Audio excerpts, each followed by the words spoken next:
de la loi sur la prostitution qui a été votée cet après-midi. Pénalisation des clients, adopté 268 voix pour, 138 contre. Vous avez voté contre, Monsieur de Rugy. Pourquoi ?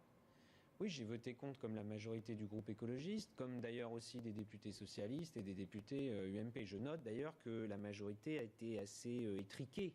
Vous savez qu'il y a 577 députés à l'Assemblée nationale, donc la majorité c'est 289.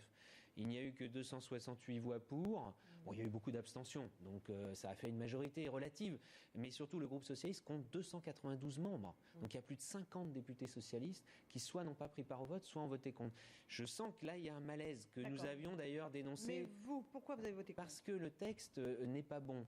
Il n'est pas bon parce qu'il n'est pas abouti. Moi, je regrette d'ailleurs que ça ait été fait un peu à la sauvette à l'Assemblée nationale et un peu, on va le dire, au forcing. Donc ça, c'est un premier problème. Et puis, il y a ce fameux article sur la pénalisation des clients que, personnellement, je trouve absurde pour deux raisons. D'abord, la première, on dit on supprime le délit de racolage passif. On a bien fait, d'ailleurs. Mais on crée la pénalisation des clients. C'est complètement incohérent. Soit c'est les deux, soit c'est rien du tout. Parce que si on est contre la prostitution, on fait contre le racolage et contre les clients. Et puis la deuxième chose, c'est que le vrai sujet, c'est la traite des êtres humains, la lutte contre les réseaux. Et est-ce que vous croyez un instant que ça va permettre d'aller dans ce sens-là ? Absolument pas, ça va même être pire. Est-ce que l'un exclut l'autre ? Parce que ce texte a été réduit de façon légèrement abusive, quand même, légèrement caricaturale, à un article sur la pénalisation des clients, alors que c'est un texte de lutte contre le système prostitutionnel. Et pourquoi l'un, la lutte contre les réseaux, exclurait l'autre, c'est-à-dire la pénalisation des clients ? Mais parce qu'il faut choisir. Soit on veut interdire la prostitution.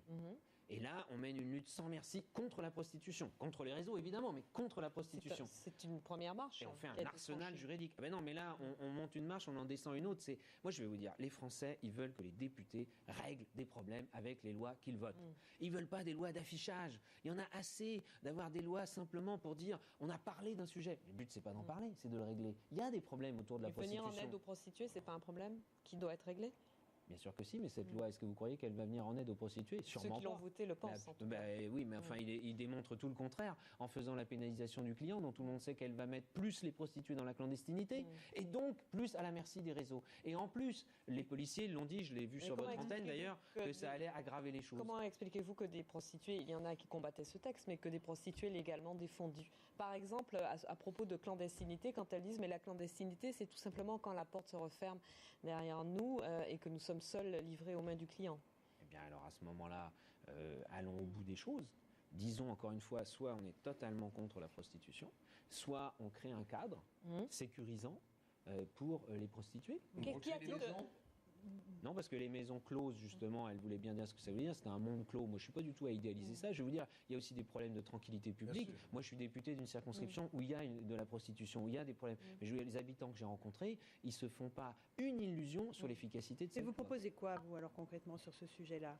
Si ça va pas... Je propose que l'on fasse un travail de fond, et y compris si on avait voulu faire une loi centrée sur la lutte contre les réseaux criminels. Et là, moi, je pense qu'il faut sortir la prostitution de la clandestinité.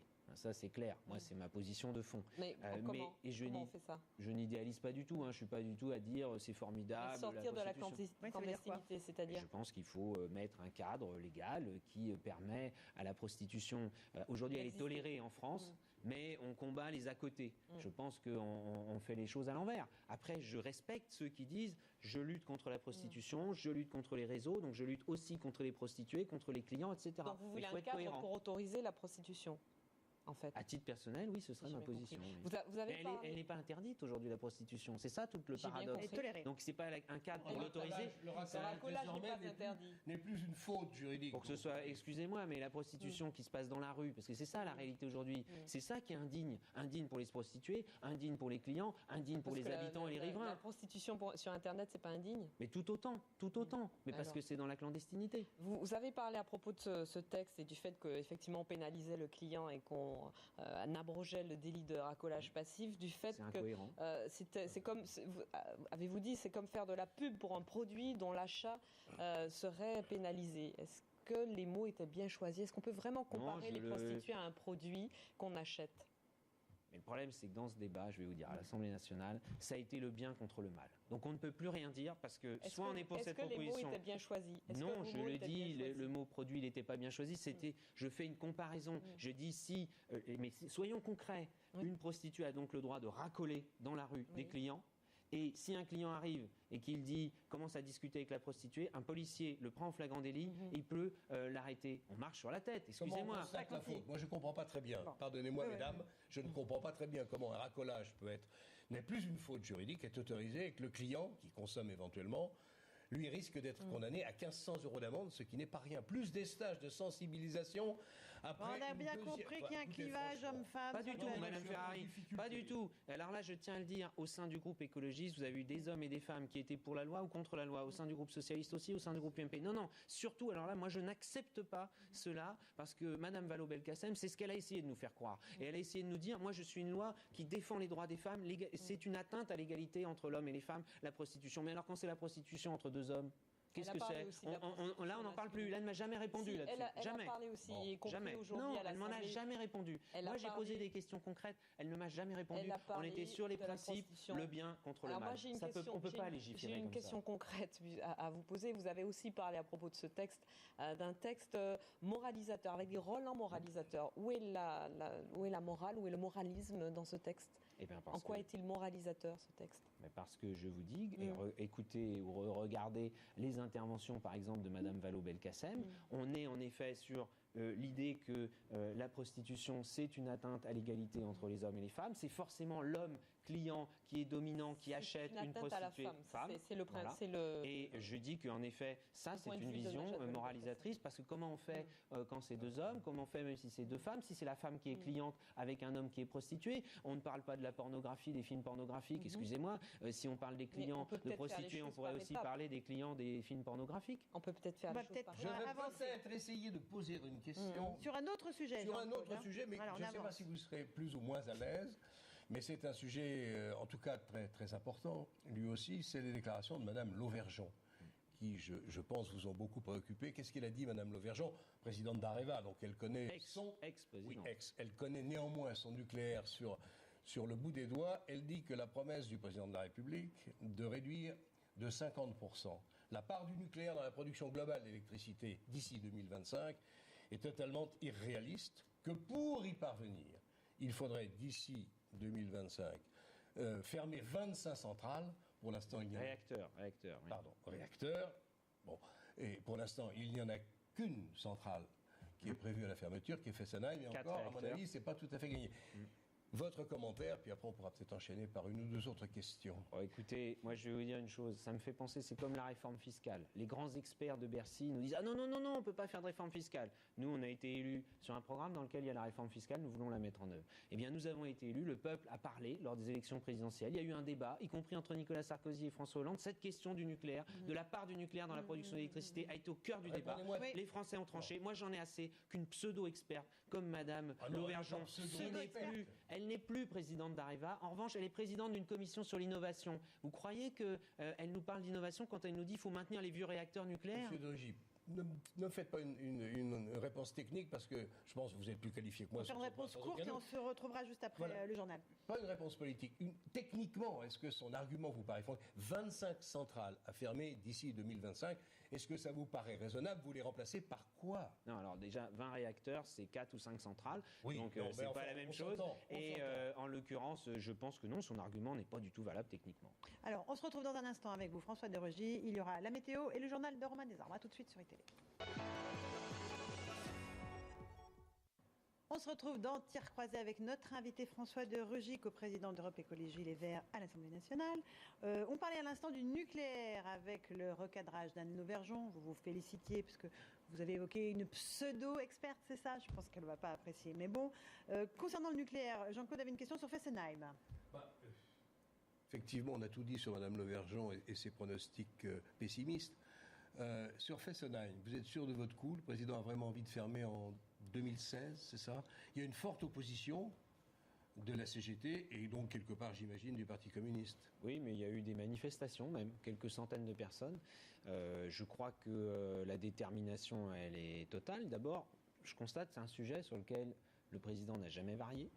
Le Premier ministre n'a jamais varié. Le ministre en charge de l'énergie, maintenant, M. C'est si rare Martin, qu'il faut le noter. jamais varié. En tout cas, c'est un sujet sur lequel il n'y a jamais eu de variation ou d'atermoiement ou de recul, etc.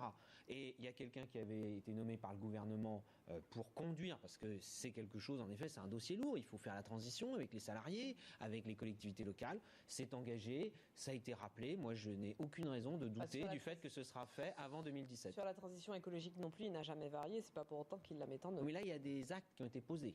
Sur Fessenheim, il y a des actes concrets qui ont été posés. Donc, c'est une décision qui est enclenchée. Après, il y a les modalités qui doivent encore être bouclées, y compris dans la loi sur la transition énergétique, puisque vous faites référence à la transition écologique. Nous pensons que le gros morceau du quinquennat pour l'écologie dans notre pays, c'est la loi de transition énergétique. Et donc c'est à la fois un gros morceau pour les Français, pour leur vie quotidienne, mais c'est aussi un gros morceau économique, parce que ce sont des activités économiques, et un gros morceau écologique. Est-ce que vous avez des nouvelles de Philippe Martin, le ministre de l'écologie? Mais il a répondu à l'Assemblée nationale cet après-midi, j'allais dire de façon atomique d'ailleurs. Tout le monde a été frappé du fait qu'il a répondu de façon très forte à une question d'un député UMP sur le nucléaire. Et il a répondu indirectement aussi à Madame Lauvergeon. Vous regardez, j'imagine, de très près ce qui se passe en Allemagne. Alors, il va y avoir des socialistes. Je ne sais pas si ça modifiera quelque chose à la transition énergétique qui est en cours.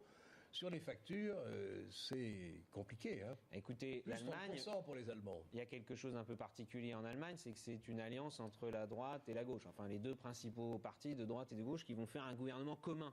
Eh bien, l'accord qui est très détaillé, 180 pages. On est sérieux en Allemagne quand on fait un accord politique, c'est pas sur un coin de table. Ils ont mis 2 mois à le négocier. Eh bien, ils se sont mis d'accord pour que la transition énergétique, elle soit sanctuarisée. Et c'est sans doute un ministre social-démocrate qui va d'ailleurs assurer le poste de l'économie et de l'énergie. C'est un signal qui me paraît très clair sur la volonté de l'Allemagne de poursuivre. Parlez des Verts avec Audrey. Oui, Emmanuel Cos, nouveau numéro 1 d'Europe Écologie Les Verts, avait le soutien des deux ministres écologistes. Mon soutien également. Le soutien des parlementaires.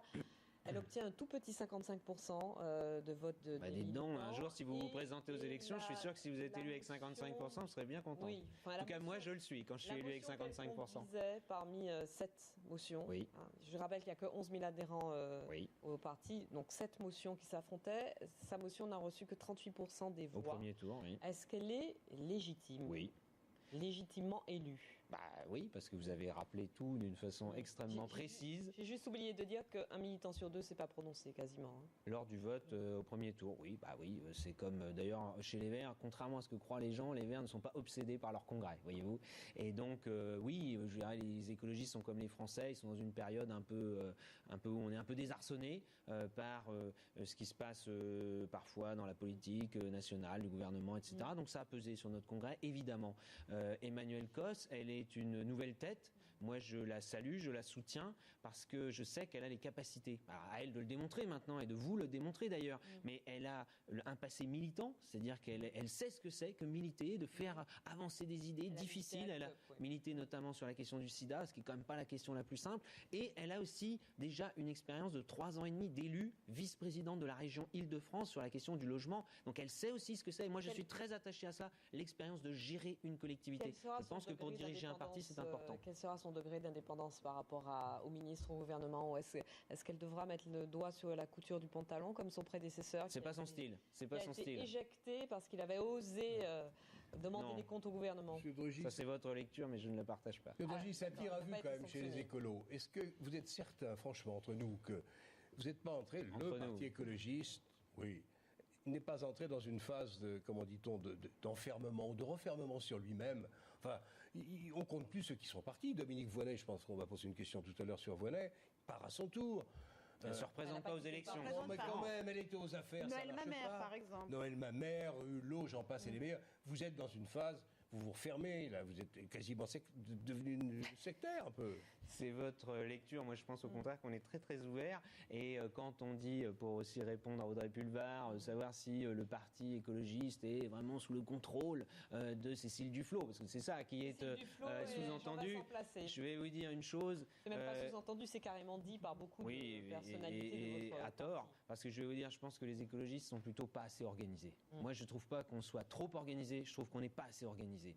Et d'ailleurs, on a une communication qui n'est pas assez organisée. Et en revanche, il y a un autre enjeu, parce que moi, je veux quand même répondre avec ce que vous avez cité. Moi, je le dis franchement, c'est qu'il y a aussi un changement de génération chez les écologistes. Ça vous aura peut-être pas échappé. Pascal Canfin, Cécile Duflot, qui sont ministres, qui ont moins de 40 ans. Emmanuel Cos, qui a 40 ans.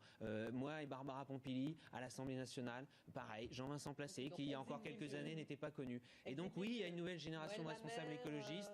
Et en effet, ça se fait jamais totalement tout seul. La perte de Dominique Voynet, on fait la perte de Montreuil pour Dominique Voynet. Et pour les Verts, est-ce que ça aura une importance financièrement pour le parti? Est-ce que c'est une ville quand même qui était une grande ville de France? C'était la seule ville de plus de 100 000 habitants qui sont détenus par les Verts. Je ne connais pas encore le résultat des élections à Montreuil en mars prochain. Je pense qu'il y aura beaucoup de surprises d'ailleurs. Celles et ceux qui ont pensé qu'à partir du moment où Dominique Voynet était retiré, tout était gagné pour eux. Je pense que vous savez, à Montreuil, la gauche est très divisée entre le PC, le PS, le Front de gauche, ceci, cela. Je pense que c'est surtout pas un modèle à suivre. En tout cas, il y aura un autre Montreuil. candidat vert. Oui, bien sûr, oui. Ou une candidate d'ailleurs. Donc moi je pense que c'est à la fois regrettable qu'elle se soit retirée. Vous avez le nom de cette candidate écologiste? Non. Oui, il y aura une autre. Vous avez son nom? Non, parce que le processus, il y aura une désignation dans quelques jours. Non, mais ce que je veux dire par rapport à Dominique Voynet, c'est que moi je regrette sa décision parce que je pense qu'elle aurait pu se représenter, mais je la comprends vu la dureté du climat, ce qu'elle a exprimé à Montreuil et même au niveau national, disons-le, c'est vrai. Moi, je l'accepte, je fais de la politique, j'accepte la dureté du climat, mais pour autant, je crois que là aussi, la vie des Verts, la vie d'Europe Écologie Les Verts ne s'arrête pas avec le retrait de tel ou tel. Ce sont vraiment les raisons qu'elle a évoquées qui la poussent vers la sortie? Je pense, oui. Oui, franchement, toutes celles. On peut imaginer qu'après quelques années chez les Verts, elle se soit habituée à la violence en politique, à la dureté du combat. Oui, je crois que, justement, je crois que si vous comparez la vie interne des Verts avec la vie avec une ancienne mairie communiste depuis 70 ans, avec quelqu'un comme Jean-Pierre Brard, que je connais bien parce que j'ai siégé à l'Assemblée nationale pendant 5 ans sur les mêmes bancs, je peux vous dire que c'est autre chose. Pour durer en politique, il faut devenir à son tour un cannibale, c'est ce qu'elle disait ce matin. Ça, j'ai pas bien compris, je vous l'avoue. Vous êtes d'accord avec elle? C'est-à-dire qu'il faut savoir manger de la chair humaine? Non, je crois que là, il faut pas tomber dans l'excès. Il faut pas. Ça, c'est toujours le risque. Dans ces cas-là, vous savez, on a l'impression qu'on se lâche un peu et qu'on dit plein de choses qui vont sans doute un peu au-delà quand même de la réalité. Qu'est-ce que ça veut dire cannibale? C'est des êtres humains qui se mangent entre eux. Il y a une série, je crois d'ailleurs, sur Canal+ à ce sujet. Non, c'est pas sérieux. La politique, c'est quand même pas ça. La politique, c'est parfois un combat d'idées, de personnes. Il y a parfois des coups bas, ça c'est évident. Il y en avait beaucoup à Montreuil, il y en a beaucoup au niveau national. Mais il faut pas. Je pense que encore une fois, si on fait de la politique, on se plaint pas. Si on se plaint, on arrête de faire de la politique. C'est sans doute la conclusion qu'elle a tirée. François de Rugy était l'invité de Terre Croisée. Merci beaucoup d'être venu ce soir.